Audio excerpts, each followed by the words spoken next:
बिस्मिल्लाहिर्रहमानिर्रहीम। दोस्तों, कहा जाता है कि एक मुल्क में एक फ़कीर रहता था। उसे जो भी भीख मिलती ज़रूरतमंदों के अंदर जाकर उसको बांट दिया करता था। यह खुद रूखी सूखी खाकर गुजारा कर लेता था।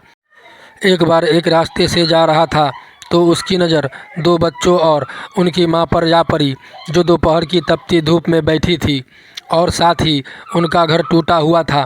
फ़कीर ने जाकर उन बच्चों से कहा कि आपका मकान कैसे टूट गया है? तो बच्चे कहने लगे, 2 से 3 दिन पहले बारिश आई थी जिसकी वजह से हमारा घर टूट गया है। अब हम बेजारों मददगार धूप के अंदर बैठे रहते हैं, हमारी मदद भी कोई नहीं करता। कोई तो ऐसा होता अल्लाह का बंदा जो आकर हमारी मदद करता, हमें यह मकान बनवा कर देता ताकि उसमें हमारा गुजारा हो पाए। साथ ही बच्चों की माँ बैठी थी, वह भी रोने लगी और कहने लगी कि इनके अब्बा बीमारी की वजह से वफ़ात पा चुके हैं। अब हम माँ और बच्चे इसी झोपड़ी में वहाँ घर के अंदर गुजारा कर रहे थे और इस बारिश की वजह से ये भी टूट गया। मैंने काफ़ी लोगों से मदद मांगी है पर किसी ने हमारी मदद नहीं की। फ़कीर ने उनकी दर्द भरी कहानी सुनी तो उसका दिल बेचैन हो गया। उसका बस चलता तो इसी वक्त उसे पैसे देकर मकान बनवा देता, पर यह तो खुद भी फ़कीर था, ताज़ा भीख मांगकर गुजारा करता था। उसके अंदर इंसानियत का दर्द था। उसने दिल ही दिल में ठान लिया, मैं इनको यह मकान बनवा कर ज़रूर दूंगा। लेकिन यह भी हकीकत थी कि वह एक फ़कीर था। उसे सारा दिन भीख मांगकर भी इतने पैसे ही मिल पाते थे कि सिर्फ उनका गुजारा हो सके। फिर उसने सोचा कि मैं मालदार लोगों के पास जाकर उनसे मदद मांगता हूँ। फिर मालदार लोगों के पास आकर उनसे मदद मांगने लगा, लेकिन उन लोगों ने भी उसे सिर्फ भीख ही दिया और वह भी इतना जिससे उसका गुजारा हो सके। चुनांचे उसने फैसला कर लिया कि मुझे उधार लेना है।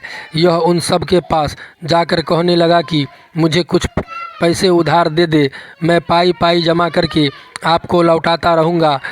उसे कुछ रकम दिए जिससे अब आराम से घर बन सकता था। फ़कीर यह रकम उठाकर सीधा उन बच्चों के पास चला आया। यहाँ आकर उसने मज़दूर लगाकर उनका नया घर बना कर दिया। बच्चे उसको दुआएं देने लगे और कहने लगे कि आप जैसे नेक आदमी की वजह से हम अपना सर छुपा पाएँ। ये उनका घर बनवा कर वापस चला आया। कुछ दिनों बाद फ़कीर बीमार हो गया। ये इतना बीमार हुआ कि चलने फिरने से भी कासिर हो गया। अभी जिन लोगों की मदद किया था वह सब उसकी देखभाल करने के लिए उसके पास चले आए। यहाँ आकर उन्होंने देखा कि फ़कीर काफ़ी बीमार था। यह अपनी ज़िंदगी के कुछ पलों का इंतज़ार कर रहा था। जैसे ही यह खबर उन मालदार लोगों को मिली कि फ़कीर बीमार हो चुका है तो उन्होंने सोचा कि हम फ़कीर के पास जाकर अपने पैसे ले आते हैं। हो न हो फ़कीर मर जाए, उसके मरने के बाद तो हमारे पैसे डूब जाएंगे। यह फ़कीर के पास अपने पैसे वसूल करने चले आए। यहाँ आकर उन्होंने देखा कि फ़कीर अपनी ज़िंदगी के चंद लम्हों पर था। मालदार लोगों ने फ़कीर से कहा कि तुमने हमसे जो पैसे लिए थे वो हमें वापस करो। फ़कीर आदमी के पास उनको देने के लिए कुछ भी नहीं था। फ़कीर बुजुर्ग बर्फ़ की तरह आहिस्ता आहिस्ता पिघल रहे थे, क्योंकि उनके पास अब कुछ टाइम ही बाकी रह गया था और उधर लेने वालों की तादाद में भी धीरे धीरे इजाफा होता जा रहा था। जब उन लोगों ने देखा कि यह फ़कीर तो मरने वाला है, उनके चेहरे पर उदासी के बादल छा गए और दिल ही दिल में पछता रहे थे, काश इस फ़कीर को हम पैसे ही न देते, ये हमारे पैसे देने से पहले ही इस दुनिया से रुखसत हो जाएगा। फ़कीर ने उनसे कहा, आप लोग घबराते क्यों हो? रब पर भरोसा रखो, खुदा कोई ना कोई इंतज़ाम ज़रूर बना देगा और आपके पैसे आपको मिल जाएंगे। इसी दौरान यह मालदार लोग कहने लगे कि फ़कीर तो ऐसे कह रहा है जैसे अल्लाह पाक फ़रिश्तों के हाथों 300 दिनार भेज देगा, कहेगा कि यह लो फ़कीर, उनके पैसे वापस कर दो। फ़कीर ने उन लोगों को जवाब दिया कि आप लोगों को अल्लाह पर भरोसा नहीं है, आपको रब के ऊपर पूरे का पूरा भरोसा होना चाहिए। वह अपने महबूब बंदों को नाउम्मीद नहीं करता। देखिएगा, आपके पैसे का इंतज़ाम ज़रूर हो जाएगा। आप नाउम्मीद ना हो।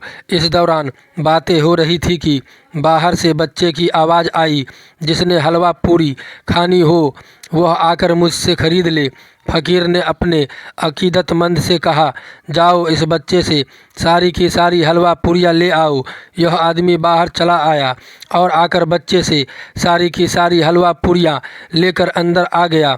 जैसे ही आदमी हलवा पूरियाँ अंदर ले आया, फ़कीर ने उससे कहा कि सारी की सारी हलवा पूरियाँ यहाँ पर मौजूद सब लोगों में बांट दो।